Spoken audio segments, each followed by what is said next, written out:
President Donald Trump delivered the first State of the Union address of his second term on Tuesday. Priorities for the Republicans' administration have centered largely on the economy, immigration, crime, energy, and national security. Trump has spent the last year touting his accomplishments while mocking the record of his predecessor, former President Joe Biden. But much of this bluster is based on false and misleading claims, many of which are part of the president's address to the nation. Here's a look at some of the false and misleading statements Trump has made at recent public appearances. Elections. In the lead up to the 2026 midterms, Trump has taken to repeating the claim that he won the 2020 presidential election. This is a blatant falsehood that has been disproven many times over. The 2020 election was not stolen. Biden's win has been affirmed through recounts, audits, and reviews in the battleground states where Trump disputed his 2020 loss. He and his allies lost dozens of court challenges related to the election, and his own attorney general at the time said there was no widespread fraud that would have altered the results.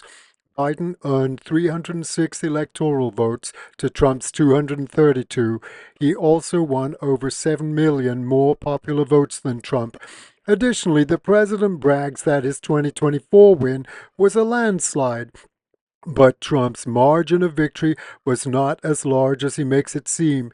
He won the electoral vote 312 to 226, including all 7 swing states, according to the Federal Election Commission. The popular vote, however, was far closer, with Trump receiving 49.8% of the vote, with 77,302,580 votes cast to Democrat Kamala Harris, 75,017,613 votes, 48.32%. Supreme Court decision upends tariff authority.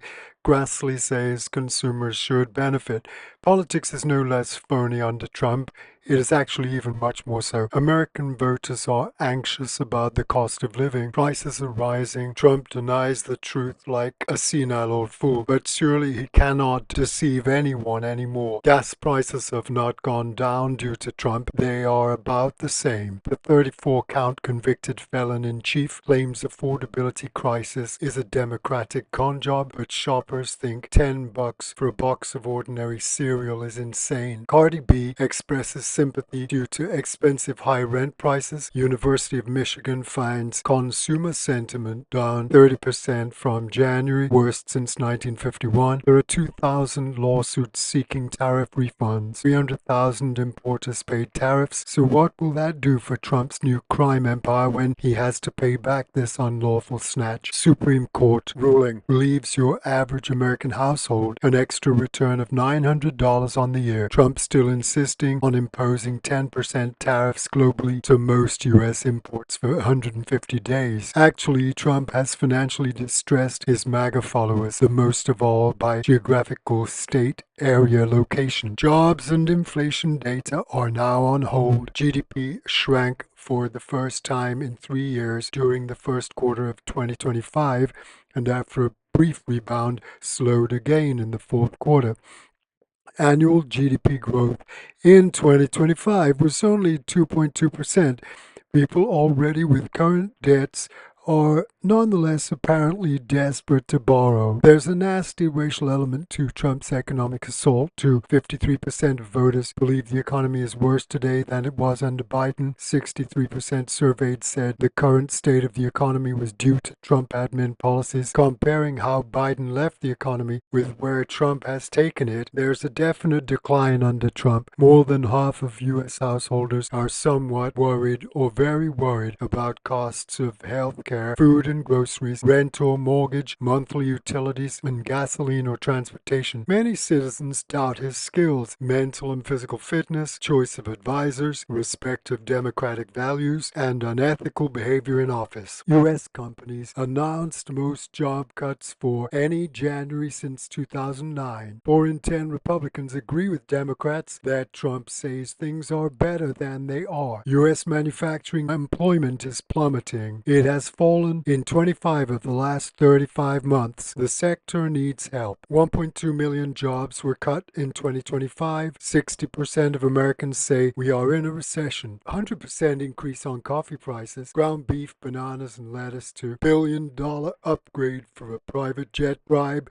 $300 million ballroom, $230 million settlement. Still, Trump persists in fighting the Supreme Court now after they have ruled most of his tariffs illegal. The 6th majority who cared about U.S. citizens suffering under tariffs. An elitist conspiracy threatens U.S. economic justice. Economic growth is definitely falling down perceptibly, as also is gross domestic product. On the economy, Trump often says the U.S. is now the hottest country anywhere in the world after years as a dead country. The U.S. economy was hardly dead when Trump returned to office last year, but in his second term, it's generally performed strongly after getting off to a bumpy start. In 2024, the last year of Biden's presidency, U.S. gross domestic product grew 2.8%, adjusted for inflation, faster than any wealthy country in the world except Spain. Economists blame a range of factors.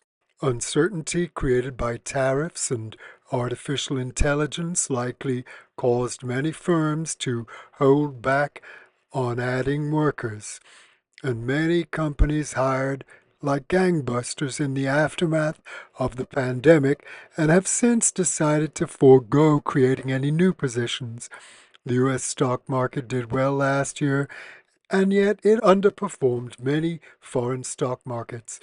The benchmark S&P 500 index climbed 17%, a nice gain, but short of a 71% surge in South Korea, 29% in Hong Kong, 26% in Japan, 22% in Germany, and 21% in the United Kingdom. Unfortunately, the news media are talking at cross purposes to the mass majority of Americans. The glowing statements praised by Trump are his strategy for seizing more absolute power, but the real truth seeps out all around his falsely motivated, conniving efforts to enslave the masses to his propaganda. So many stories of grift, never concern for workers and citizens. U.S. military boards third oil tanker in Indian Ocean after tracking it from the Caribbean. Top DOJ officials shut down enforcement against crypto companies while holding more than $150,000 in crypto investments. The Deputy Attorney General sent a memorandum ending regulation by prosecution, conveniently freeing Trump crony capitalism to flourish. Cryptocurrency is being controlled for large personal gains over concern for small investors. After Binance pledged to crack down on crime, there are still violations on the platform. For $5 million, Trump backs Crypto.com, pardoned Binance founder hobnobs with Trump's sons at Mar-a-Lago Crypto Fest. For $500 million, a 49% stake in World Liberty bought access for UAE to American AI chips. $2 million of meme coin bought spots at a private crypto dinner with President Trump. Digital assets added $1.4 billion to the first family's wealth. There's a lot more crypto corruption now.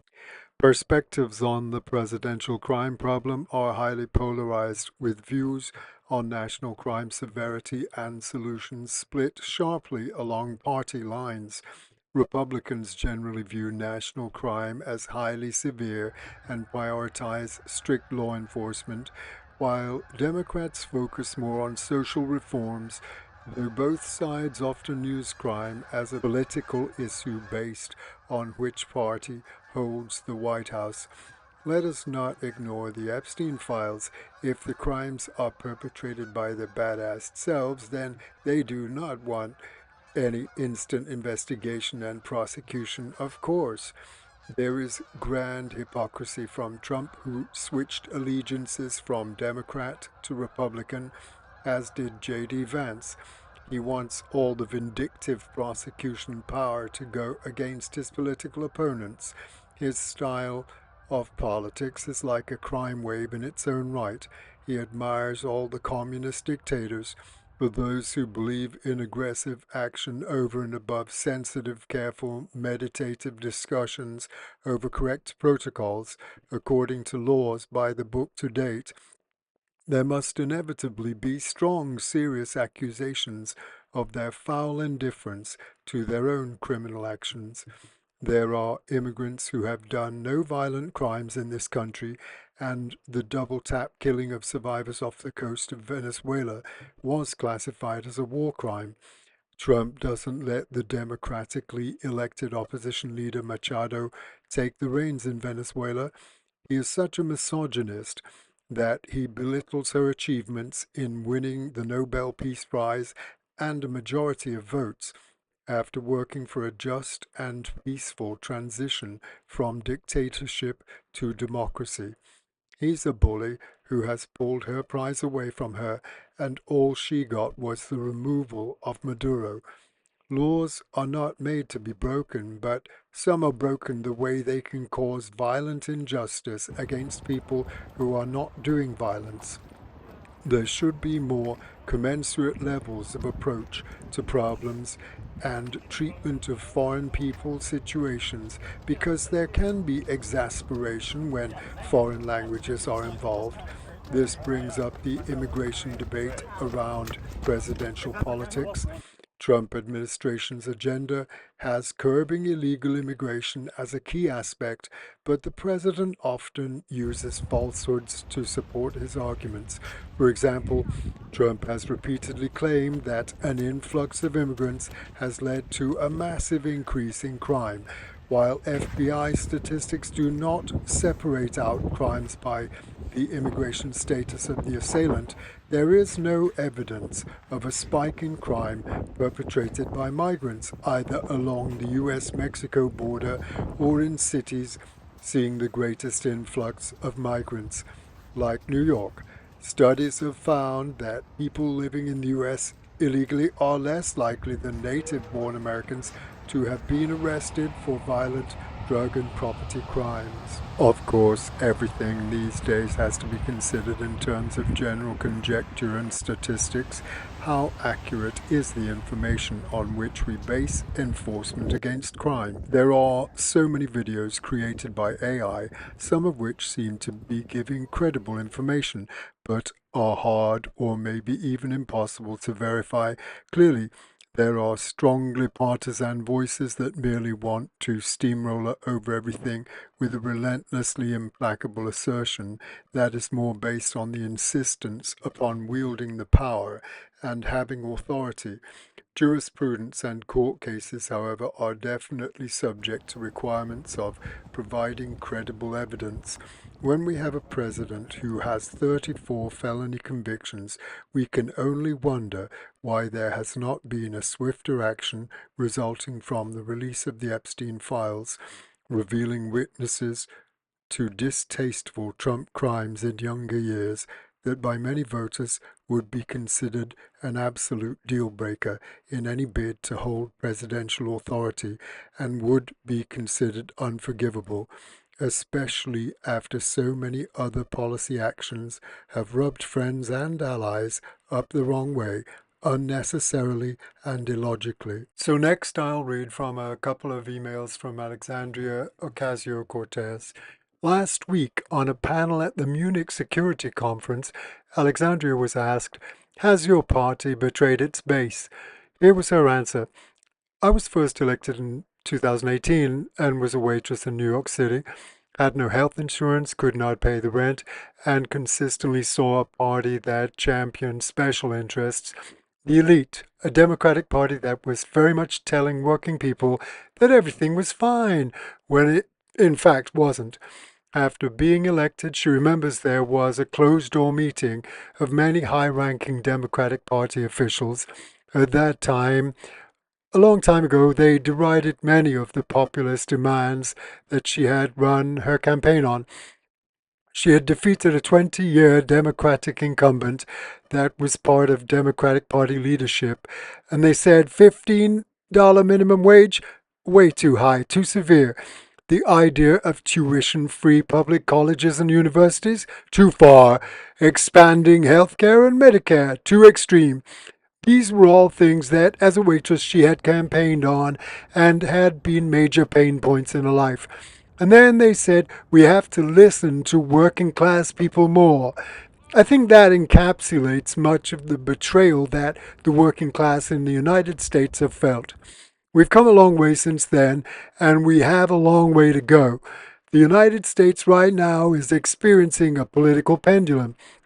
And really, the party that is seen most as betraying the working class is the governing party. Right now, that happens to be the Republican majority. What we are seeing over the last 8 years has been a growing recognition of those past errors that include military interventionism in the Iraq War, a recognition of NAFTA as a failed policy for many rural and working class communities. Now, she thinks we're moving in the direction of increased recognition that we have to have a working class centered politics if we are going to succeed, and also if we're going to stave off the scourges of authoritarianism, which also provides political siren calls to allure people into finding scapegoats to blame for rising economic inequality, both domestically and globally. The second email was, at the Munich Security Conference, someone asked me, we have a situation where all budgets are going down and except defense spending, which is only going up. Shouldn't we invest in democratic resilience by providing good public services to protect our democracies internally as well as externally? Yes, that is absolutely right. One of the connections that is under discussed, particularly in the security space, is we are seeing around the world and in the United States that extreme levels of income inequality leads to social instability and drives authoritarianism, populism, and very dangerous domestic internal politics. That is a direct outcome of not just income inequality, but the failures of democracies over decades to deliver, the failure to deliver higher wages, the failure to rein in corporations. In the United States, antitrust is such a foundational bedrock value, not just because the ascent of monopolies creates the abuse of power by corporations in market power, but there is a level of market concentration and corporate consolidation where a massive company can get so big that its consolidated power can rival that of nation states. In democracies, we have elected leaders. Massive corporations begin to consume the public sector. They start to call the shots. We're starting to see this with some of the billionaire class throwing their weight around in domestic politics and in global politics as well. It is of utmost urgent priority that we get our economic houses in order and deliver material gains for the working class, or else we will fall to a more isolated world governed by authoritarians that also do not deliver to working people. What the billionaire class wants is for all of us to give up and say, it's all gone to hell in a handbasket and we're done. Hell no. If you're a hard-working, innocent person, I have got your back. If you're just trying to make it in this world, I've got your back. If you're not trying to hurt anybody, I got your back. Of course, she does want grassroots contributions to support her political campaign. That is, after all, the well-known nature of the beast that is called politics. Next, a lifetime of fighting for justice of all kinds. Reverend Jesse Jackson expired this week at 84 years old. What he did to help create a more equal world. Jackson was a tireless advocate, starting with his work with Dr. Martin Luther King in the Jim Crow South, through his two presidential campaigns in 1984 and 1988, and then decades more of organizing. His path-breaking election campaigns inspired a surge in voter registration, particularly among Black Americans, and expanded opportunities for Black candidates to win public office. Jackson's Rainbow Coalition brought together people across race, gender, and religion to fight what he called economic violence and to improve the lives of the working class in the United States and around the world. What makes this fight so important? The greatest testament to Jackson's brilliance and his greatest legacy is that the mission, strategy, message, and agenda of those campaigns remain directly relevant 4 decades later.